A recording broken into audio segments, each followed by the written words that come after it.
And so one of the first to point these out, for example, was Gene Gebser. And he described these different stages of growth to give a sort of variation on them as going from archaic to magic to mythic to rational to pluralistic to integral. Now, these are different than the states of consciousness.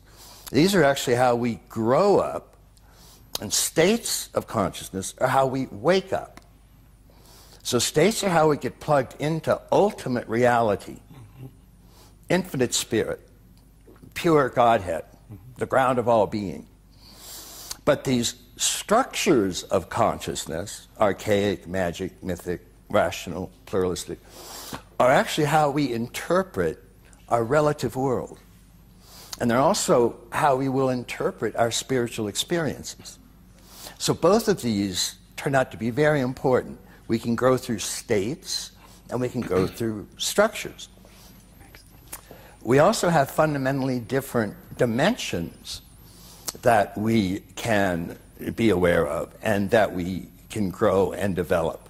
And these are traditionally known as things like the good, the true, and the beautiful. I, we, and it. Buddha, Dharma, Sangha. Art, morals, science. But these are all important dimensions of the manifest world.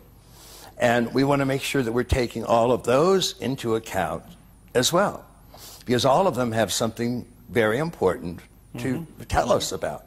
And we're in relation to all of these worlds. We're in relation to the objective world that science investigates.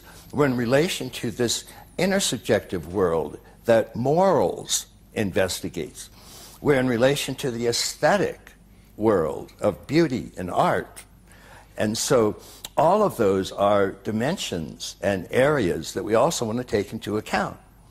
So as we start putting all of these together, and we start to see that there are ways that we can wake up, ways that we can grow up, ways that we can show up in all of these various areas, then we start to get, for the first time, really in history, a genuinely comprehensive view of the human being.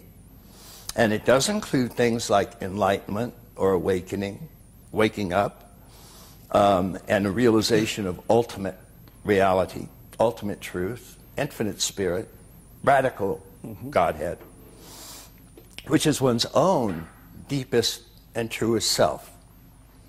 And so the realization of enlightenment is what the Sufis call the supreme identity, the identity of your deepest self, with spirit itself.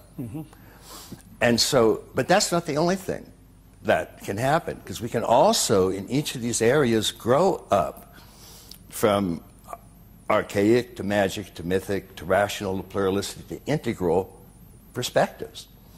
And we can do that in the areas of the good and the true and the beautiful, the heroic. And never before have we had all of these various areas brought together under one roof. So we have plenty of spiritual movements that teach us how to do waking up and state development. But these traditions are almost universally unaware of the stages of growth that we go through in our relative world, the archaic, magic, mythic, rational, pluralistic, integral stages. And those we find in Western developmental models. And virtually all Western developmental models are studying the stages of growth and development of one or more what's called multiple intelligences. So we have not just cognitive intelligence, but we have an emotional intelligence, an interpersonal intelligence, a moral intelligence, an aesthetic intelligence, and all of these different lines of development. But all those different lines go through the same levels of growth. And those are, again, archaic, magic, mythic, rational, pluralistic, integral.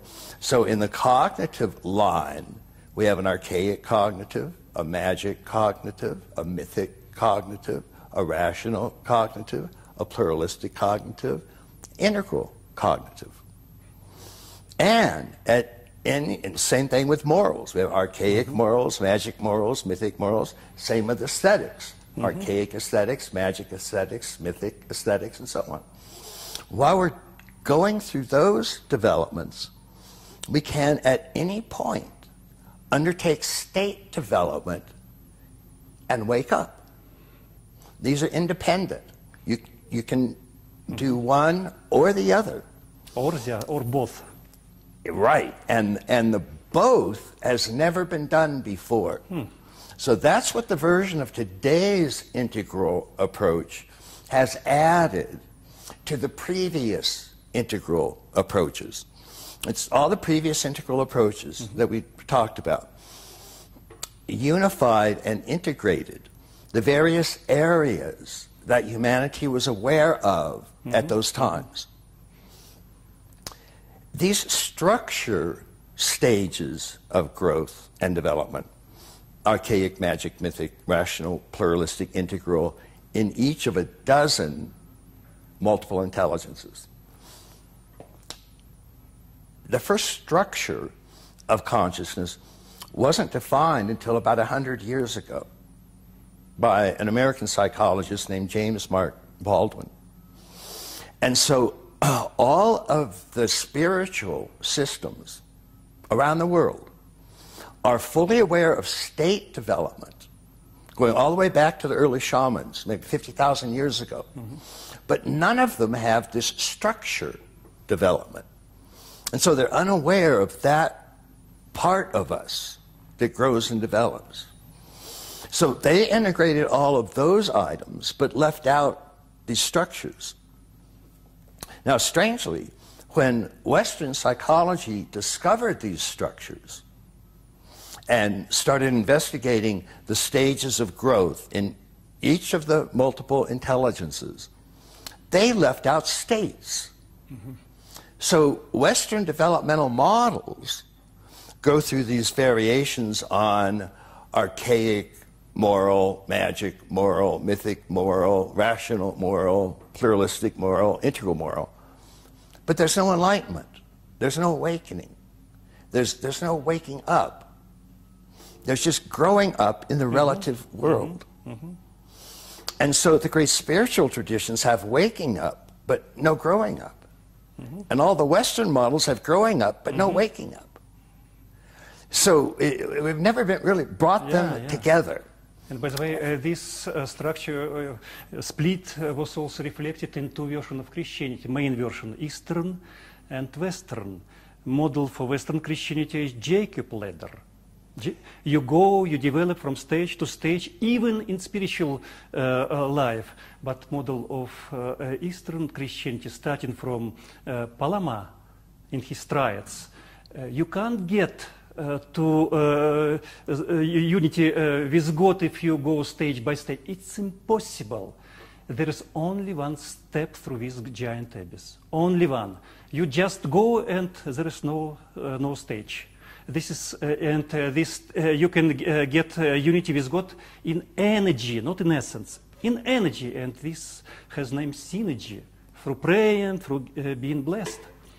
So it looks like we have a kind of different version inside Christianity, reflecting the same idea you explained. What we find in virtually all of the great meditative spiritual systems is there is, generally all of them do have maps of the meditative path. And generally there are stages in that path. Even though, of course, you can have immediate peak experiences, and you can have a satori at no matter what stage you're at.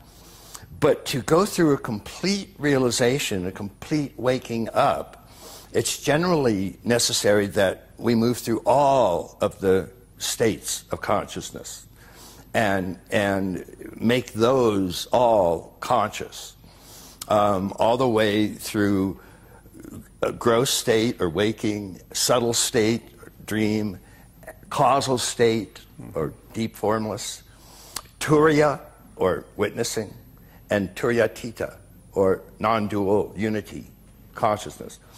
And those 5 general stages, you find variations on those in most of the world's great meditative traditions. So in Evelyn Underhill's book on mysticism, which covers all the Western mystics, she maintains that they all go through the same 4 or 5 stages. And they're essentially variations on those same 5 stages that I just gave. There's an initial physical, gross purification, and then that moves into a subtle illumination, and then that moves into an infinite abyss, which can also be experienced as a dark night, causal formlessness, and then that moves into a non-dual unity, oneness. And so we find those general type of developments in a large number of the world's meditative traditions around the world. And so that's generally maintained to be one of the important things that these spiritual meditative systems deliver. You know, some of them focus on one state more than the others, but many of the great ones go through all of the states, and many of them do it, they really focus on going through it in a specific order. As Aurobindo said, you can skip states, but you always have to go back and make up the lost ground. So it's better to just sort of, you know, cover them.